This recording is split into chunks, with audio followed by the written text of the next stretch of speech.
Alright, welcome guys.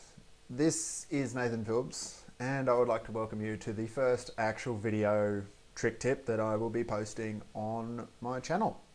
So, what I suppose I decided I'd start with was I'd do a 4-part series on foot jams. Now foot jams are basic and I get constantly asked about it, like how do I foot jam, what do I do? Where do I go? What's the best place to do it? And all these sorts of things. So I thought that's a pretty good place to start. Now with foot jams themselves, there are a lot of trick tips on the foot jam, but not so much on its other components of foot jam, I guess. So we're talking foot jams, we're talking can jams, we're talking front jams, and we're talking can front jams. So that's vaders or splices or whatever people like to call them. So I will be doing one video on each of these tricks, and hopefully by the end of this little series you will be able to do each of them, because in themselves they're not that hard, it just takes a bit of thinking. So this is what I'm going to explain for you today. Okay, so the first thing I'd like to say is foot jams are a wonderful trick. They're incredibly simple, can be learnt on a small quarter, they're not very hard, and they're a great stepping stone to bigger things. Now, that doesn't mean the foot jam itself isn't a fantastic trick, because as I'll just put up, this is probably the biggest foot jam I have ever done. It's into a 16-foot tall quarter at Rush Skate Park in England. Now, you can see it's just a foot jam, but look how big it is. Whoa. It certainly still holds its weight even now compared to all the 360 truck whip bars and crazy things that are going on there. So don't underestimate the power of a simple foot jam.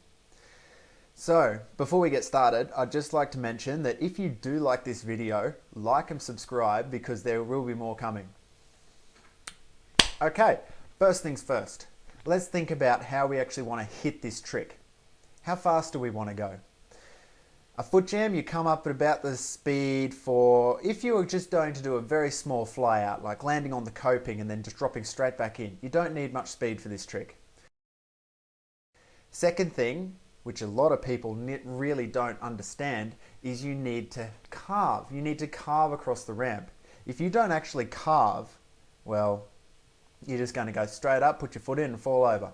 It doesn't really work very well. You actually want that carving angle, because if you do a carving angle, when you put your foot in the front wheel, it acts like a brake and it stops you, and that's what throws your weight forward. A lot of people don't actually think about that, and they just like, oh, stick my foot in and hope for the best. It doesn't work like that. Think about the carve. You want to come up on a nice carving angle. As you go now to throw that foot in, you want to use that stopping momentum to let your weight fall forward. It falls forward and over the front wheel. You're actually in a state of overbalance. You need to be forward to hop back in.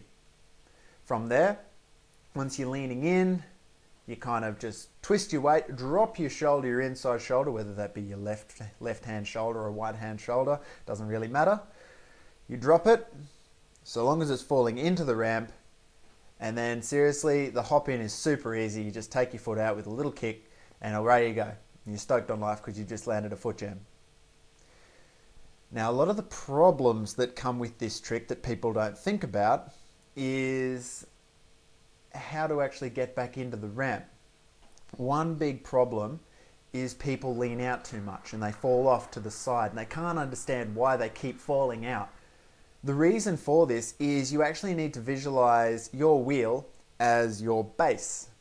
Now, your torso, your tummy, that's your center of gravity. If that's on the outside of the wheel, on the other side of the wheel to the coping, you'll actually fall that way. You have to keep your weight inside the wheel. You have to be leaning inside that back into the coping. If you do that, that'll actually give you that pop back in feeling that you want, and that'll stop you from falling out.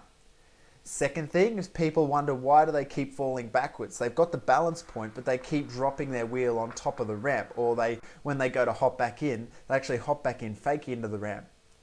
This is because you're just still not leaning forward enough. You think you're leaning forward, but you're not. And when you go to hop back in, it puts your weight backwards. So what you have to do there is simply commit. You need to commit forward into the trick. You need to be leaning forward and in. You have to want this trick. If you're only half wanting it, you're hesitant, you kind of come up and hope that it works, you won't ever get in, because you need that forward momentum. You need that push to get in. Once you've got that going on and you're starting to get that hop back in, a lot of people complain about casing. And they think, why am I casing? Well, another problem is you're actually turning too much. They come up nice and straight and then they do their bunny hop into the foot jam and then they go to hop back in and their back wheel cases and they're like, what is going on? It's actually just because you're pushing your tail out of the ramp. Thinking back to when we were talking about leaning back, you're leaning back again, but instead of it having you drop just onto a PSI, because you're hopping back in, it's making you case. So what you have to do from there is leave your tail hanging in the ramp a bit more. So thinking about how I spoke about carving, you need to come up and carve. You need to land in foot jam, but let your tail hang in the ramp. That hanging in the ramp effect will really help get the whole bike in. And so long as you're leaning forward, you will land this. It's fairly straightforward like that. Now, a big thing, a really big thing I want to talk with you about is your center of gravity. The best way I can describe this is as if it's a ball. Your center of gravity lives inside you and it's a ball of weight. Now imagine your ball is in your hands. If your ball is front and out, you will fall out. If your ball is backwards and out, you will drop into the PSI. If your ball is backwards and in, that's when you'll drop into fakie. But if your ball is front and in, that's when you'll land it. You need to think of putting your ball where you want it to be before you even jump in. You can't hop into this trick and then think, okay, now I want to lean. You have to already be in that leaning position before you've even taken off the ramp. If you have a look at anyone that does a foot jam, they have already started leaning in before they've even got their foot in the wheel. That's how soon you have to actually lean. So you've got to think ball. The ball is the biggest thing. I can't stress that enough. And it's helped so many people that I've taught how to foot jam. So really think, if you're falling backwards and out, why is it? Is it the ball's out?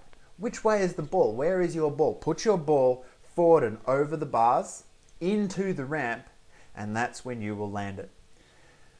So, if you have any questions or anything, by all means throw it down in the comments. I'd love to hear your opinion on this video. Please let me know how you think I've done. Something else I'd like is if you would put down what tricks you'd like to learn, because I'm starting out with foot jams. It's a good place to start. But anything else from here on out, I'd love to know what you guys would like. I will do the comment with the most likes. And from there, hopefully we can get a good ball rolling and we can get a whole lot of really cool tricks, because it's going to be more than just tail taps and disasters and stuff. People are going to be asking for some pretty interesting things and I can't wait to see what you guys come up with. So once again, if you guys do like this video, please like and subscribe. That would help me so much in this, because it just shows that you guys appreciate what I'm doing. Because again, this is out of my free time and I'm just doing this to help you. And up next, I will be doing the canjam. So, for those of you who are keen to progress from this foot jam, once you've learnt what can be done with a foot jam, you'll be looking forward to this next video, and I can't wait to show you what we've got. Take care.